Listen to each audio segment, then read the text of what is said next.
Dia boleh berubah, tapi syaratnya hati mesti benar-benar insaf. Di sinilah teluh teringat pesan arwah datuknya, jangan sekali-kali bergantung pada benda kerana kuasa sebenar hanya milik Allah. Inilah titik nadir hidupnya bila segalanya hilang, hanya keinsafan yang tinggal. Hidup teluh seperti program komputer yang perlu reset semula kembali kepada fitrah, cari makna syukur dan reda. Akhirnya, di tepi sungai yang sunyi, teluh tunduk menadah tangan memohon ampun dan pertolongan dari Yang Maha Esa. Kini dia faham segala nikmat yang pernah dikecap rezeki, kemuliaan, penghormatan bukan terletak pada buntat tapi pada usaha, doa dan keikhlasan.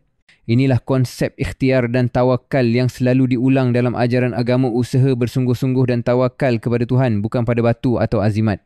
Saya nak tanya anda berapa ramai di antara kita yang kadang-kadang terbuai dengan shortcut, sibuk kejar magis mistis atau teknologi canggih tapi lupa pada asas. Realitinya, benda paling berharga bukanlah yang nampak di mata, tapi kepercayaan, syukur dan kesungguhan. Kisah teluh ni mungkin kedengaran klasik, tapi sebenarnya sangat relevan hari ini. Dalam dunia yang penuh gimmick, kadang-kadang manusia mudah leka dan tersesat hala tuju.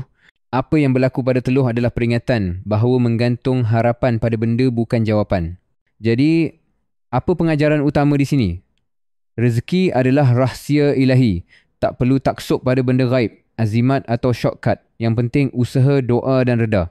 Kalau kita diberi ujian, itu juga tanda sayang Tuhan supaya jiwa kembali ke pangkal jalan. Itulah kisah buntat teluh, kisah tentang tamak, keinsafan dan erti syukur. Semoga kita semua ambil iktibar dan sentiasa letak pengharapan hanya pada Yang Maha Agung, bukan pada batu yang berkilau di genggaman.